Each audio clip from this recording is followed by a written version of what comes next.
27 de outubro, versículo do dia.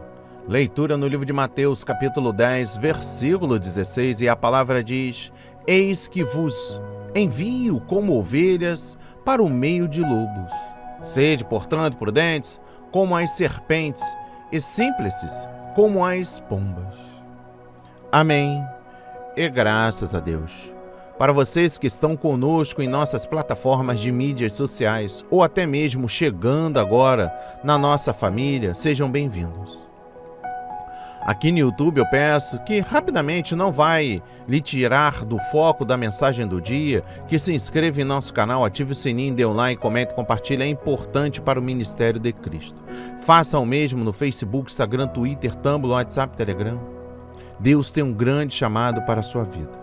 Antes de iniciarmos, eu gostaria que você colocasse aí no comentário, que já nos acompanha há bastante tempo, qual o melhor horário para o café da manhã com Deus e o versículo do dia. É importante para a nossa evangelização. Meditando e aprendendo com o versículo do dia, Jesus os admoestou quanto aos perigos que encontrariam pela frente. A obra missionária não está isenta de contrariedades, de surpresas desagradáveis, de obstáculos.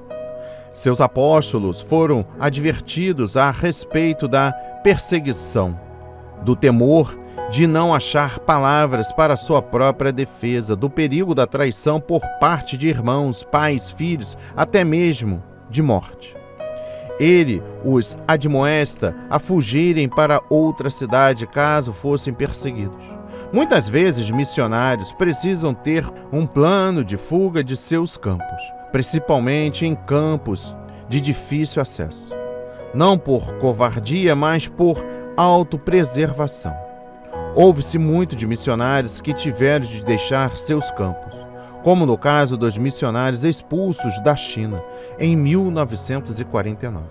No entanto, Deus não deixou de levar os seus eleitos àquela grande nação. Hoje, a igreja subterrânea chinesa conta com muitos milhões de membros. Preste atenção. Nós, cristãos, temos que aceitar e viver a estratégia de Jesus para nosso discipulado no mundo. Jesus não nos chamou para enfrentar os iníquos do mundo. Nossa pregação é sobre os princípios do reino de Deus na terra. Como Jesus, nossa tarefa não é impressionar os incrédulos com os sofrimentos do inferno. Como Jesus, nossa missão é anunciar a vida abundante que somente Cristo pode nos dar. João 10, versículo 10. Só que anunciar o reino de Deus tem um preço. E eu sei como, e eu sei bem deste preço. Preço que Jesus pagou. Quando ele se apresentou como o Deus conosco, foi odiado, rejeitado e crucificado. Daí o alerta do Mestre para nós, seus discípulos.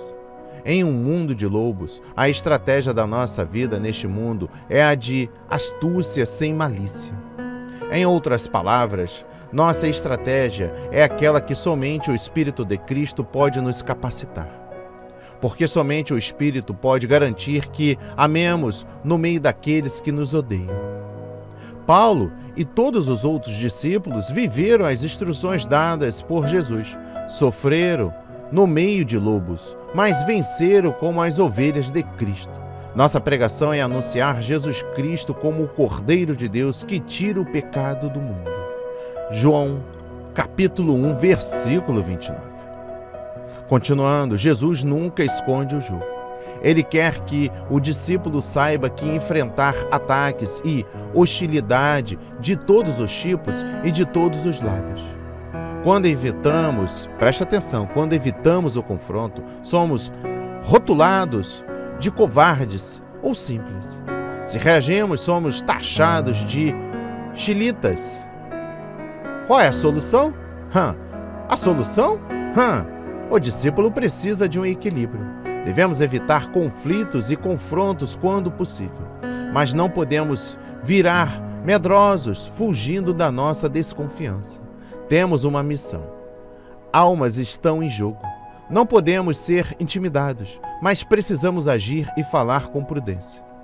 É isso que Jesus quer dizer quando nos chama a ser astutos como as serpentes e sem malícia como as pombas. Ser astuto como uma serpente não quer dizer ser esperto ou enganador. Significa ser atento e prudente. Como cristão, buscando viver de forma honesta e correta, não faltarão, presta atenção, hein? Não faltarão ocasiões em que outras pessoas tentarão tirar proveito da sua honestidade. Ser cristão não quer dizer ser bobo. Embora Jesus se submeteu às autoridades, ele não se iludiu quanto à malícia delas. Mas a astúcia do discípulo precisa ser aliada à sua inocência. Ou seja, embora cientes da maldade e das artimanhas de opositores, não podemos recorrer a tais práticas. Nada que o inimigo faça justifica o discípulo. Nada a recorrer às mesmas atitudes. Paulo lembrou aos cristãos de Corinto que a forma de lutar do discípulo é diferente daqueles do mundo. Pois, embora vivamos como homens, não lutamos segundo os padrões humanos. 2 de Coríntios, capítulo 10, versículo 3. Quando tentamos revidar, ou até às vezes apenas nos defender, há um perigo de cair no pecado. E é por isso que é preciso zelar para agir e falar de forma inocente. Peça a Deus o controle do espírito em situações de confronto ou ataque. Ele é fiel e entenderá. E eu encerro o versículo do dia com o seguinte pensamento. Ser astuto como uma serpente não quer dizer ser esperto ou enganador. Significa ser atento e prudente. Como cristão, buscamos viver de forma honesta e correta. Não faltarão ocasiões em que outras pessoas tentarão tirar proveito da sua honestidade. Mas ser cristão não quer dizer bobo. Contudo, nada que o inimigo faça justifica recorrer às mesmas atitudes. Quando tentamos revidar, ou até às vezes apenas nos defender, há um perigo de cair no pecado. É por isso que também é preciso saber agir como as pombas. Peça a Deus o controle do espírito em situações de confronto ou ataque. Ele é fiel e atenderá. A palavra de hoje foi semeada em corações quebrantados para a honra e a glória do Senhor. Receba este alimento diário, não hesite, compartilhe. Deus está interessado na sua dor. Oremos. Pai amado, bendito Senhor, meu Deus e meu Pai. Eu preciso tanto deste conselho, Pai. Nosso inimigo é tão esperto. Peço ao Senhor a bênção do equilíbrio de Jesus. Dê-me o discernimento de saber quando falar e quando me calar. Quando agir e quando me retirar. Que no meio disso eu me preocupe apenas com a aprovação de seu Filho Jesus. Seu Filho Jesus. Em nome de Jesus eu oro e enalteço e engrandeço para todos sempre, meu Pai. Muito obrigado pela palavra de hoje. Amém. E graças a Deus, graças a Deus. Não se esqueçam, coloque aí nos comentários qual o melhor horário para a publicação do versículo do dia. E também, não hesite, compartilhe. Que Deus nos abençoe.